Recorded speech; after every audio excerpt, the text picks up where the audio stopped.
So I want to expand upon a concept that I talked about either, I think it was 2 weeks ago at this point, either 2 weeks, no, yeah, it must have been 2 weeks ago.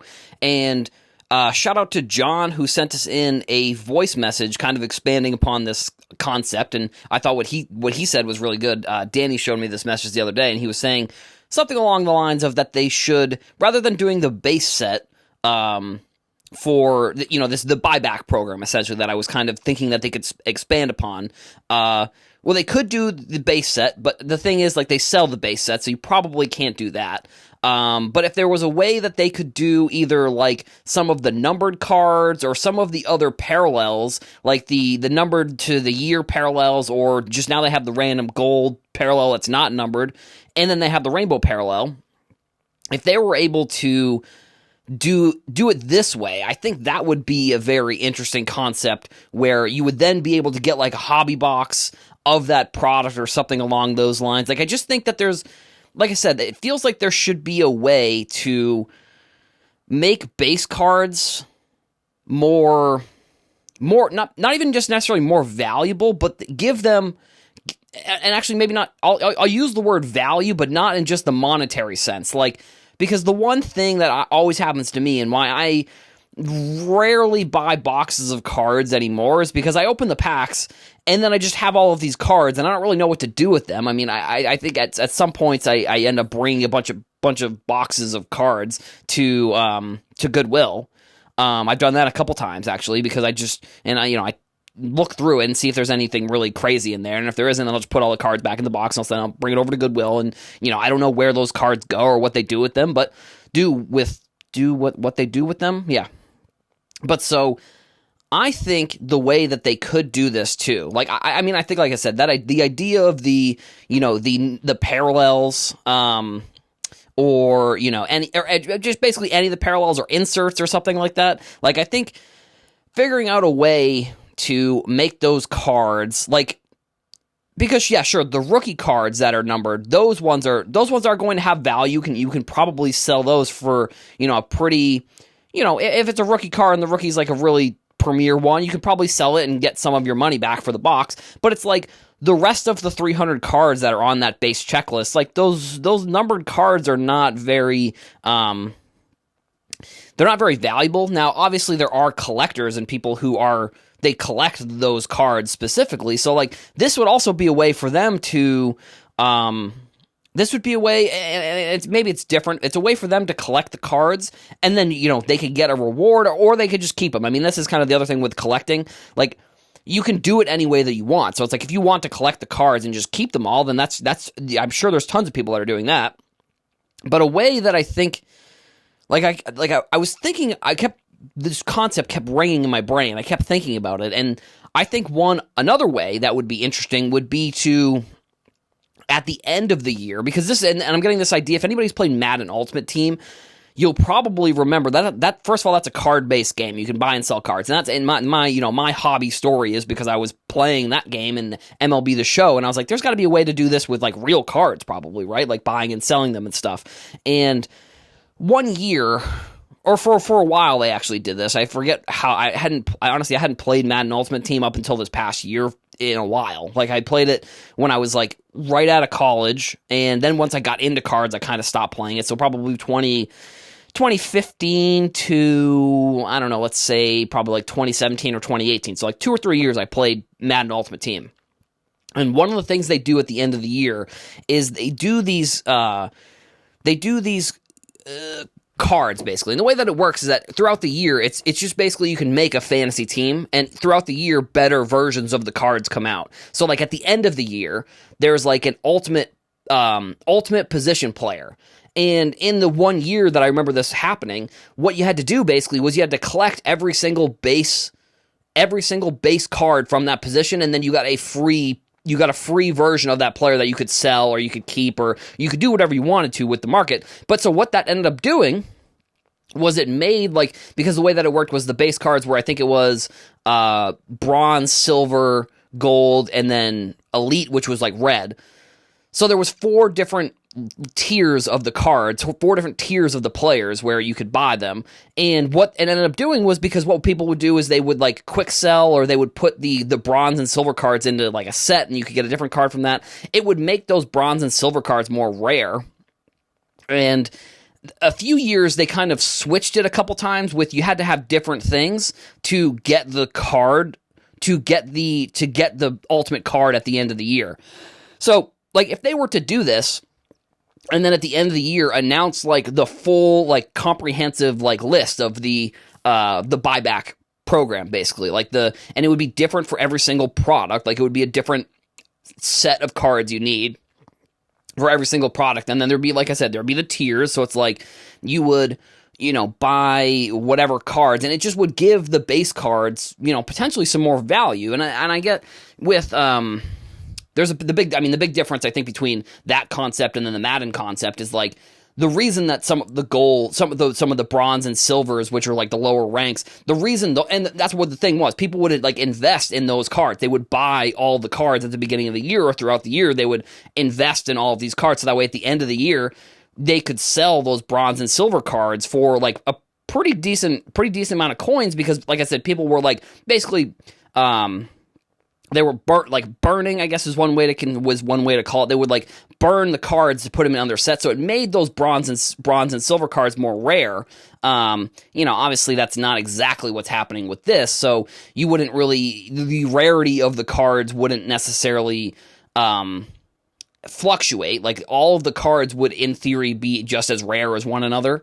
But like if you were to, if like for the flagship, it was like this, there was a certain insert that you had to have, and then you had to have all 300 of the base cards in a certain parallel, and then you had to have like I said, maybe a certain insert, and then I don't know, maybe they could do something with the autographs potentially. Like I don't know exactly what it would be, but I think the concept somehow of making base cards just, I use the word value, and I don't mean to say more valuable in terms of more money. I just mean more valuable in terms of like giving them almost like a second reason to have these cards. Like I think makes a lot of sense. Because like I said, for me, I would be more willing to go through some of these cards and potentially try and sell them if I knew that they were going to be in a set, or keep them to the end of the year and then be able to put them into the set, or anything along those lines. Because it's just, the hobby is a self-sustaining hobby in some ways. I mean, if you're buying and selling cards, obviously it is. In a couple years ago, honestly, you probably got pretty lucky when it came to like buying boxes of cards, and you could open the boxes and then sell a significant portion of them and maybe make your money back, or maybe make 50% or 75%. And if you pulled one good parallel, maybe you made all of your money back from a box. I don't exactly think that's the case anymore. Like I would say if you got 20 to 25% of your money back on some boxes, you're pretty lucky. So from that standpoint, I would just look at it and say, like, if Topps could make it more self-sustaining, like if it could be self-sustaining in a way that isn't just from the market, like people buying and selling cards. Like if Topps could figure out a way to make the hobby more sustainable and more of like a cycle, because I get that there's probably, I don't know, the money aspect of that maybe doesn't make as much sense. Like, but at the same time, it's like if Topps were to do it, where again, like I said, if they were to create a marketplace where you could sell and buy your Topps cards on there, I'm sure that they could, there's fees on every single marketplace you use, so I'm sure they could do it with fees. Like I'm sure they could even probably buy the cards themselves, and then, no, actually that probably wouldn't work, because the Topps people probably know what cards are going to be in the sets, that they'll know which cards are going to be included for this like buyback program. So maybe that's not the best idea, but maybe it would be, the marketplace, and it just has a rewards program on it. I mean, I think that Fanatics does a rewards program with their betting. They do like 1 to 2 or 3% back, which in the grand scheme of things isn't like super high, but realistic. But it still is a way to, if you are buying and selling cards and you want to do it through Topps and you want to get more boxes, like figuring out a way that is a way to make money for Topps, but then also make it so that way people within the hobby can kind of just I guess, filter, or they can use the money that they spent on the hobby, and no, what is it? The term I'm trying to figure out to use is they can extend the amount of money that they've spent on the hobby. Like, they can extend the worth of what they bought. Like, they could buy something, but then that something could turn into more things. I think that's sort of one of the expansion things that I would love to see Fanatics do. And I think that would help people in the hobby, but I think it would also be an idea that Fanatics and Topps would be able to get more people in, because if you can provide some sort of rewards program or some sort of program where, like I said, you can extend the amount of money that you're buying on stuff, like, that makes a lot of sense to me, and would be something that I don't know if they'll ever do it or if they do it in a couple years, but like a COMC style marketplace for Topps, I think would be a really good idea if they could include some sort of incentives for rewards or, boxes or something along those lines. I think that would just be a really cool idea for Topps to do. So yesterday was the 25th anniversary of the original 1999 first edition base set Pokemon card release.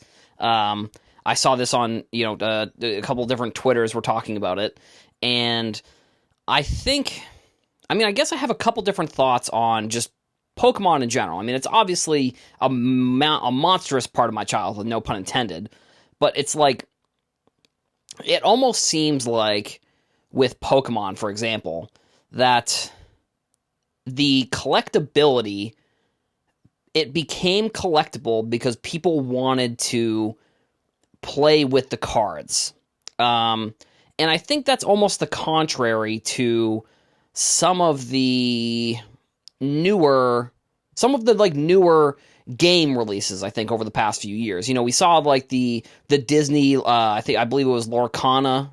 We saw MetaZoo was another one, which I still think actually I think MetaZoo actually probably has the best chance of any of the newer games, really, because it's owned by Topps, and I think, or Topps bought it, but I think that original MetaZoo game, like the packs, I feel like are going to be very similar to Pokemon. And obviously there's been card games throughout the past, but it's also like Pokemon, and then, Magic the Gathering, I think, is another example of these, card games where Pokemon, I think, is a specific example where people wanted to play the game, but then they also were able to create simultaneously, almost like a television series that was widely acclaimed as maybe one of the best, I guess you could call it anime cartoons of all time. I mean, they're still even coming out with Pokemon to this day, and I think even one of the crazier things is, like, within the show, and I don't know how much, this is maybe a topic that is something that I follow a little bit, like, it was only up until a couple years ago, so, like, within the show, basically, each season is, like, leading up to this big Pokemon tournament. And Ash Ketchum, who we all know Ash Ketchum as the main character, he never won the tournament up until, like, a few years ago, after the show had been on the air for 20 years. So, I think with Pokemon, it was the perfect storm of a game that was able to be played in real life, cards that were amazingly, the art on these cards are amazing, the pricing of the cards, I mean, they were I'm reading one of these tweets that said it was $3.99 for a original pack, and now we're looking at like $6,000 for a pack. And then obviously the show, which incorporates all of the characters and incorporates all the themes and concepts of the game. And like with games like MetaZoo and the Lorcana game, and I think there's been other games that have come out kind of recently, I think that MetaZoo could be good. No, not MetaZoo. No, it is MetaZoo. I had to stop the episode for 2 seconds because I know that like Logan Paul had some weird thing with some game that he was creating, some NFT game that he like scammed a bunch of people, and I want to make sure that I wasn't naming the game that he created versus this MetaZoo game. Because also like the MetaZoo, the game, they created the characters based on like IPs that were already pretty famous, and they use like, the Mothman is like the Black Lotus of this game. The Charizard, I suppose you could also say, of this game.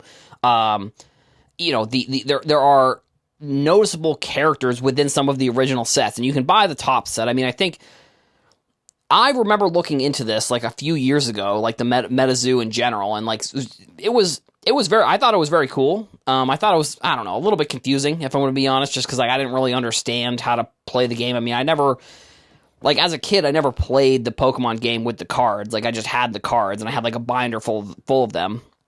And I didn't even know the difference between, whatever, first edition, second edition. I mean, nowadays, obviously I do, but back then, it's just like you have the cards, you put them in a binder. And I mean, I think that's kind of the whole point that I want to make here is like, the reason I feel like Pokemon cards are so valuable now, and I don't know if you can correlate this to sports cards necessarily. I think you probably could, is the reason that some of these high-grade cards and some of these cards that are hard to find nowadays are so valuable is because people actually use the cards. Like, they use the cards in the game. Oh, yeah, so August, the original date of the MetaZoo release was August of 2020. That makes sense, because I remember doing research on these cards when I was coming home for some, I think it was like maybe a race or something. So I remember doing research on these cards and like looking up packs and looking up the cards. But the whole point, like I said, is that Pokemon became valuable because people wanted to play the game, which made some of the cards in not so great condition. But it feels like some of the newer games, like I think MetaZoo, for example, has shifted a little bit. Like when it first came out, it felt like it was very collectible focused, where people were collecting the cards in hope of them becoming, like, they were almost prospecting the game. Like, they were almost, also because, Steve Aoki is involved in the game, and I think it was very big. And like I said, Lorcana was another one that kind of a lot of, influencer people talking about. I think Sports Card Investor was talking about it being bigger than Pokemon or something along those lines. I don't know. I mean, I think some of these hot takes, sometimes people take them a little bit too seriously. Like, if you're making content online, you're going to say, if you're making as much content as someone like him, you're going to just say stuff that's just incorrect. And that's, he maybe is, a lot of his content is making takes and calling and, making calls on certain cards. So, obviously somebody like that is going to make more incorrect calls than maybe somebody like me who is kind of talking about more of the news and stuff along those lines. But in general, I think when people and I don't know, this is a concept I've sort of been thinking about in terms of like a collectible games and TGC, and and if you look at the Gem Rate, sorry, I know I'm kind of going on a little bit of scatterbrained a little bit here, but Gem Rate put out their 2023 recap, and like the amount of TGC cards that were graded really was like every single grading company was above 50% from the year prior, which is pretty wild. But I think the point is, the reason I think Pokemon is so popular is because people didn't collect the cards at first. They used them to play the games. They did collect them, but they didn't collect them in the way where it's like you're getting the packs, you're opening them, you're sending them all to PSA, where it feels like with MetaZoo and maybe even with the Lorcana.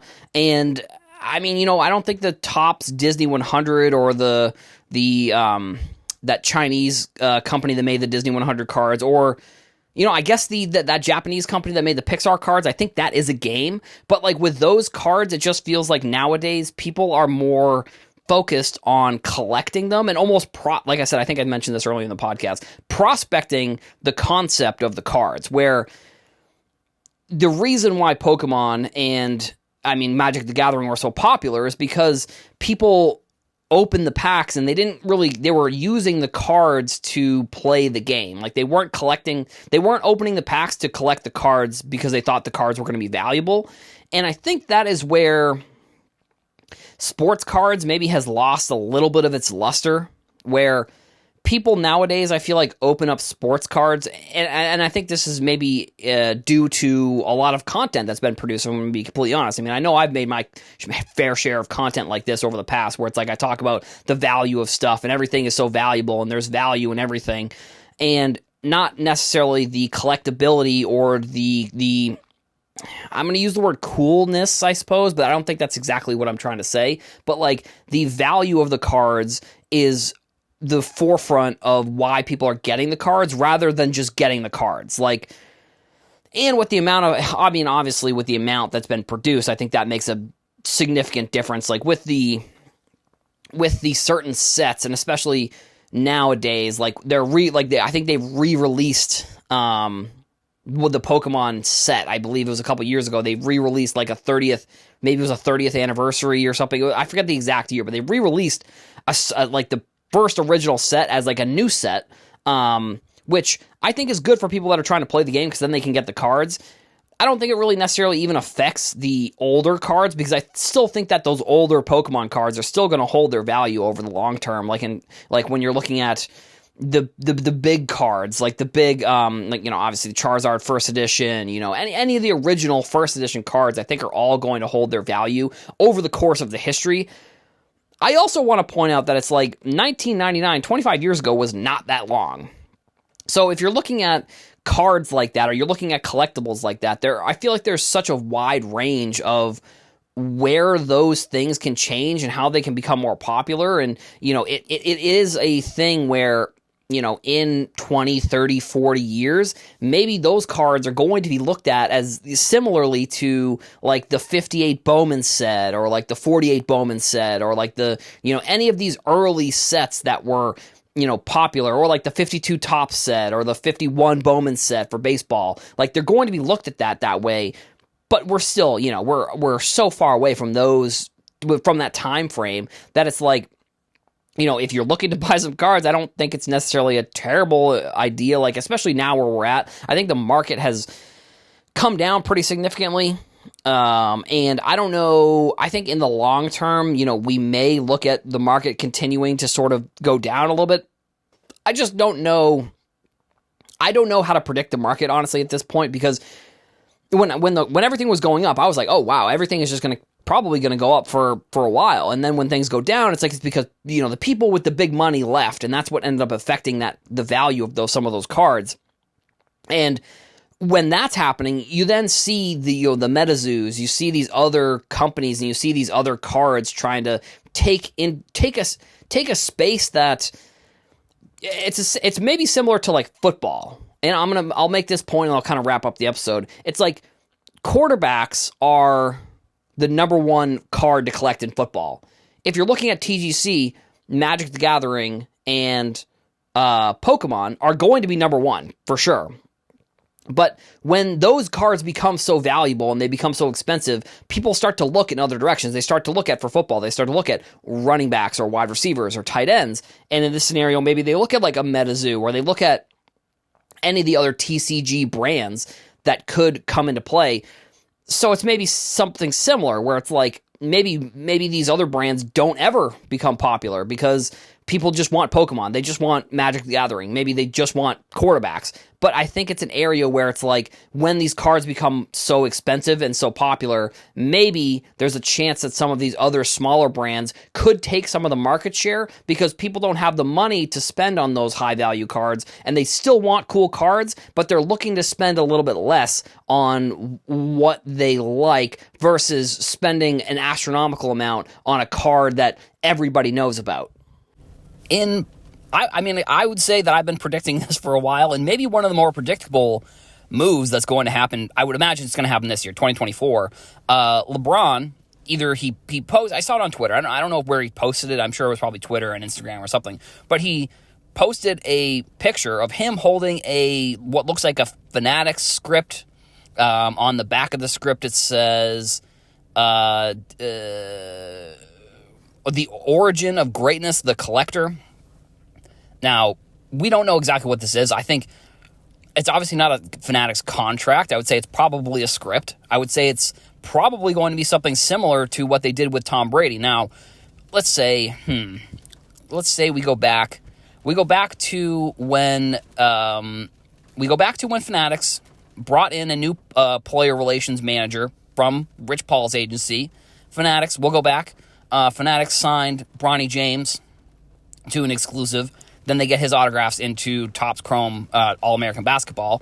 And then just over this past couple weeks, they did this thing with Tom Brady. And all of these things indicated to me that they were going to be doing something similar with LeBron James. And it's probably going to be, if I had to guess, I think that we're probably going to see LeBron James, this same sort of thing that they did with Tom Brady, in whatever the debut set is for Bowman basketball, for No, I guess they do Bowman basketball. So maybe it'll be the first set of. Now I'm getting myself mixed up because they already do Bowman basketball. I wasn't thinking of that. The first set of NBA cards, potentially.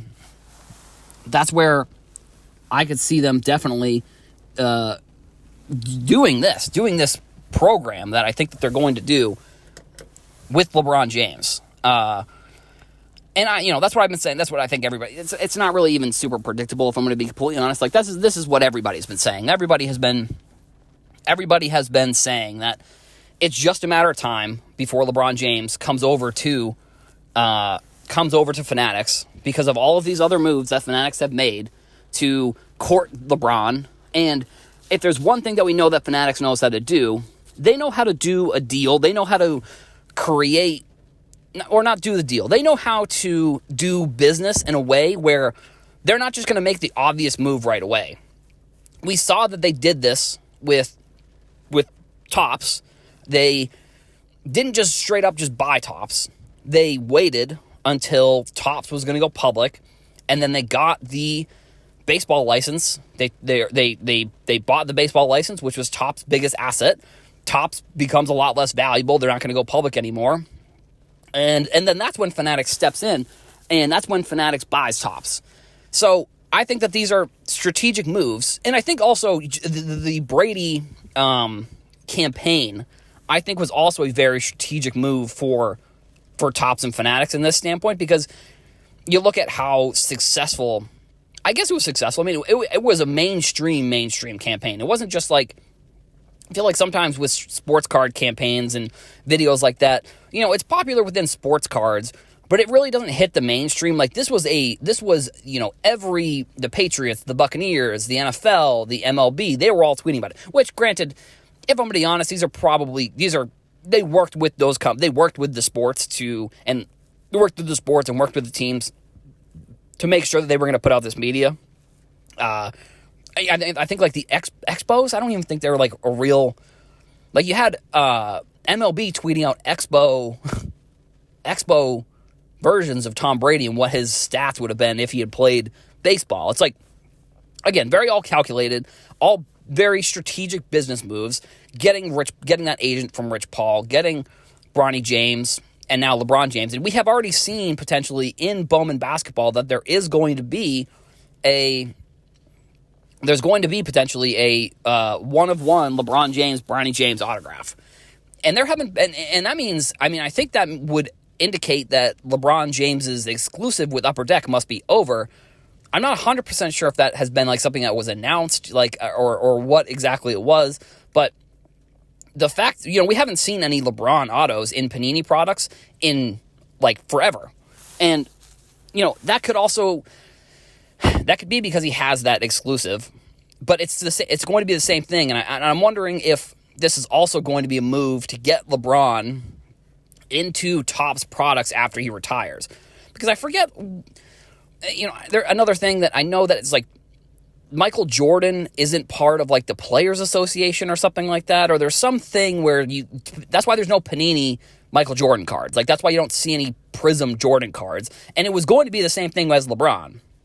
So once he retired, he probably wasn't going to be in any Panini products like after he retires. Now, if he has some sort of exclusive with Topps, I would say that probably means that he will be in Topps products. And I think that's going to be a big selling point. Like, I think we're going to see Bronny LeBron cards for as long as Bronny is kind of relevant in the league. And I would even almost say, even when he's maybe not relevant and maybe he's like a role player, like we probably will still get those types of cards. But this is just the first step, realistically. The teaser, and if there's also one thing that I think Topps has done a pretty good job at, is teasing some of these campaigns and coming out with little bits and pieces of information before they come out with the full length of the information. It could also honestly just be that, it could be that they're trying to do this sort of announcement with this year's Bowman basketball. Because like I said, there is, in the checklist, there's a Bronny James, LeBron James dual autograph. So maybe they already have this campaign. Like maybe they already have the Brady Bowman campaign, but for LeBron. created potentially. Like, I don't know when they would have had to have put that in motion. Like, I didn't really hear any rumblings of it for Brady for a while until they started announcing all of this stuff. But with this Fanatics, what looks like a script, I would say that this is probably an indication that, this is going to be a big move for Topps, and they're going to announce some sort of exclusive offer with him, probably in the next few months. I mean, if he's going to be in Bowman basketball like we suspect, I would imagine they probably have to make some sort of announcement before that product even comes out. One of the topics that I think I teased on last week's episode, I think it was either Friday or Thursday, when I said I have a bunch of topics that I want to talk about, was it was Bowman. Bowman basketball was one of them that I actually recorded. I don't know. I probably recorded like a little bit of an episode before. I was like, actually, I can probably talk about this later next week when we get closer to the release for Bowman basketball for Topps. Also, if you listen to yesterday's episode, I talked about LeBron coming to Fanatics. I hope that people, here's the order that I hope people saw this. I hope people potentially listen to the podcast, and then they saw on Twitter that LeBron is coming to Fanatics, because that's what ended up happening. It was so crazy that, like, I saw some sort of teaser. I think it was a script, and what ended up happening was the Bronny James LeBron auto, the dual auto, was like the main subject for this ad. Like they had like a bunch of like I think it was like a bunch of highlights, and they zoomed in on this LeBron James Bronny James auto, basically to announce that LeBron is coming to Fanatics. I mean, yeah. That's what, if you listen to yesterday's episode, that's what I have been saying that literally since like when they, like maybe like May or like June, probably, like, which I think a lot of people in the industry really were saying this. So it's like, it's not necessarily that I am sitting here being like, oh, I told you guys, I told everybody, LeBron, he's coming. But I think a lot of people probably predicted that was going to happen. So the news, I think, from this Bowman product, the Bowman basketball product, is a lot of the big names are going to be getting their first Bowman. So I guess if you follow college women's basketball, a lot of these names you'll probably recognize. You got Angel Reese, you got Paige Buchers, you've got it looks like Hannah Hidalgo, who's like a big freshman, and then Michaela Williams, who's like a top 5 freshman. Big names are going to be getting their first Bowmans on this checklist from this Bowman set, or the Bowman basketball that's coming out. I mean, unfortunately, Angel Reese also, I is another huge name, obviously. Haley Van Leith. I mean, look, I'm looking at a list of these names that are going to be getting their first Bowmans. Unfortunately, they will probably be overtaken by the fact that LeBron is going to be in this product and he signs this exclusive with Fanatics. Last year we had the Caitlin Clark, Victor Wembanyama, let's see, so 2024 Bowman, 2023 Bowman. 2023 Bowman and 2024 Bowman basketball are probably, I don't know, I think they're going to be two of the biggest products we've seen from Topps and Fanatics in this big transition that we've seen. Because it's just like the names of the athletes that I think are in this version of this new Bowman. I think the women's players are much bigger than the men's. Like, I think the players who are the women who are getting the first Bowman are so much more. They're so much more, I think, culturally relevant. If I'm going to be honest, like, sure, Victor Wembanyama getting his first Bowman last year, I think is a big deal. But I would argue that Caitlin Clark is, I think my prediction is that Caitlin Clark will be a bigger global star than Victor Wembanyama. Like, I think Victor Wembanyama was like this kid who really turned a lot of leaves and turned over this crazy, like, not really turned, but he changed the way that people look at stars overseas. I think, you had Zion, you had LaMelo, who really were in this era where they were highlight players, I guess is maybe one way to describe them. I think that's probably a decent way to describe them. They were highlight players. Like, they were on all the highlight channels on Instagram. They were on all the TikTok highlight channels.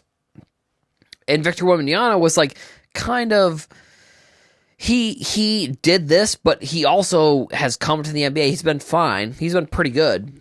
But like I said, I think Caitlin Clark and I think Paige Buecher's also another. I think this class of women who are getting their first Bowmans, which last year and then this year, potentially have the chance to be way more big, way more famous, way more important in the terms of the grand scheme of basketball and what they're doing for their sport than Victor Wembanyama does. And PWCC, actually, they have the 1-of-1 Caitlin Clark auto that's going to be selling in this next couple weeks. So we're going to see Caitlin Clark, one of her most important cards, selling in the next few weeks. And I think this year we have so many impressive college players, and they're going to really transcend, I think, what we're going to see within the WNBA. Because look, if you listen to this podcast, you know I'm a pretty big advocate of WNBA and WNBA products. Like, that first Prism WNBA product, I think, is going to be very important because, Sabrina Ionescu, she's a superstar. She is going to be the face of that league. She's going to be the way that LeBron is the face of the NBA is what Sabrina is going to be for the WNBA. So the fact that they produced a product in 2020 with her as basically the main subject of that product, I think, it's monstrous. I think I have like two boxes saved, basically, because like one day, I don't know, maybe I'll open them, maybe I'll sell them. I'm not sure what I'm going to do with these boxes, but I know because I have her Prism card is coming out of those boxes, and I think they're just, like I said, monstrous. I think that's going to be a monster product eventually, one day down the road. I think also last year's Bowman basketball, and I think this year's Bowman basketball with the, not just because of this year, not just because of the LeBron card, I think because of a lot of the other names that are on the women's checklist. I think those are some of the main reasons why we're really going to see like these types of products that Fanatics are coming out. They're going to be like, the way that we look at like, I'm trying to think about, I think it was either 2015 or 2016 Bowman baseball. The product that has like the Vladimir Guerrero, and I know I'm comparing sports here, but the Vladimir Guerrero, the Fernando Tatis, the Alex Bregman, the way that these types of products have all of these like crazy names that people maybe at the time hadn't heard of, but they were still major stars, and then they become major stars. That's what's going to happen with these types of products. Like that's what's going to happen with last year's product and this year's product for Bowman. Also, the fact that LeBron James is going to be in his first real Topps product, the fact that he's going to be jumping ship from Upper Deck to have an auto in this product also is a major deal. So I think if you're, I don't like to make recommendations on products that people can buy, but I think either last year's Bowman or this year's Bowman are going to be two products that are going to be very important in the grand scheme of unopened waxed or even open waxed because of all of the cards that are going to be coming out of, like I said, last year and then this year. The new Topps design has been released. I think we usually get it a little bit sooner in the year. From what I remember, I thought the last time we got the next year's design in like September, or like even maybe, I feel like it was almost earlier than that sometimes. But either way, we have been waiting for the design because it is 2024 now.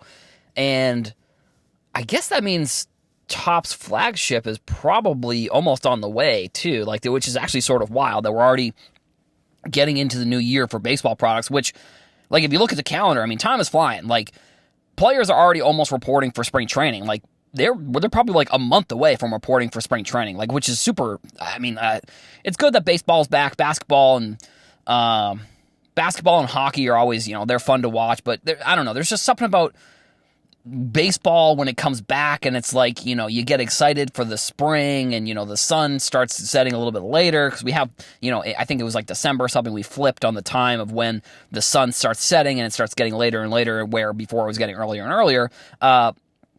But so Topps released their design, and look, design, like, maybe this is me, I don't know if this is coming from a graphic design perspective or just any type of design perspective at all. Like, the design of something, whether it is good or bad, is very subjective. So if you are somebody who is in the boat like me, who likes this new design, and you're seeing a lot of people, like I saw, which this is what happens every year, so this is not super surprising necessarily, I'd say. Like, I'm not surprised to see the backlash behind the design. Like, last year, people didn't like the design because it had 2 pictures of the players, and then the year before, they didn't like it because it had all the borders. You're especially with this flagship product, it is supposed to be a mainstream, a wide-reaching product that not everyone is going to like the design for. And that's just, I mean, it's just simple math. Like, it's the flagship product for Topps, so not everyone's gonna like the design. I do like the design, first of all. Like, I think that's important to say. Like, I think it's a good design. Like, I think it's a cool design. Now, I guess you could look at it and say, well, does it really look like a flagship design? Like, if you look at all the flagship cards, it really has more of a design element to it. I mean, I know last year they kind of really used a lot of like gradients and a lot of like border design to it. So, I think the design of these cards, they have done more to design the cards than they have previously in the past. Like, I mean, obviously, if you're going to go way, way back, like, it really was just a picture of the player and a border with the name and then the team logo. So it was really very basic. And if you look at, I think people probably know this because if they listen to the podcast, they know about my design background. Like, but so I kind of come from a standpoint where I am analyzing design, or I analyzed design before I really got into the market of sports cards. Like, I was going back and looking at all these designs that they used back in 2018 when I was first making sports cards. If you go to like my Instagram, Heroes for Sale, and you go scroll all the way down to like the first couple posts, you'll see that it's because I was trying to get into design blogging because I was trying to figure out how to write creatively about design, basically. So, and I'm not saying my analysis is different or whatever than others, but I've seen the years and years and years of these designs, and what Topps likes to do is they have cycles where every 3 or 4 years they completely change the design. Like, if you look at 2023, 2022, and then 2021, the designs look very similar. If you look at 2020, I think 2019, 2018, and then you could even put 2017 into that conversation. I think there is definitely a mixture of between 2016, 2017, 2018. There is a very mixed style of design, which, I mean, that could even be, like I said, they go in cycles. So this new design that they're coming out with, I don't know if that means that, I don't know what elements they're going to use in the next year's design. Like, I don't know what they're going to use over the next few years, but if I had to guess, they probably design these cards years in advance. Like, this is probably a 2 or 3 year process of getting 3 or 4 years worth of designs together for the next round of design, for the next round of cards. Now, it does look very, like I said, very design heavy, very kind of like neon, with the kind of the logos and the different pieces, the different design elements on the cards specifically. So I guess I can see how people might look at it and say, well, this doesn't feel like a flagship design. It's like, well, this is like let's see. So 52 was the first year. So that means this is like, we're like 70-ish years into the design. So it's like there's only so many designs you really can create, if I'm going to be completely honest. So like the fact that they really did take a chance here, and I think that's what they did. I think they took a chance at designing the flagship product a little bit differently than they have in the past with the style of design. Because I definitely, the people that say it doesn't look like a flagship design, I see where they're coming from, but at the same time, the only thing that makes a flagship design is the fact that that's just what the card is. Like, that's just what it is. Like, so we may be looking in 10 years in the future and say, well, we don't know exactly what those cards are going to look like, but we may look back at this product and say, well, it innovated the design, and it innovated it in a good way where now, I don't know, maybe more people like it. But at the same time, like I said at the beginning of the episode, I just think looking at the overall concept of the design, it definitely doesn't look like a flagship design. But like I said, the only reason why certain cards look like a flagship design is because that's what they are. They are a flagship product. That is a flagship card. So it's like, I think that there's an argument to be made for both sides. Like I said, personally, I really like the design. But if you go on social media, you're going to see probably 50-50. But the thing is, when it's 50-50, the louder, more negative voices become much more loud. And they become much more prevalent, so you're probably going to see more engagement on those types of posts who are people who are saying that they don't like the design. Like, I know I saw some posts where someone was comparing the Bowman design with this design, and they were saying it was some of the worst card design they've ever seen. It's like, okay, it's really, I don't want to, it's not that big of a deal, realistically. Like, it's just another flagship product. We're going to have another one in the next year. Each year we're going to have a new flagship product design.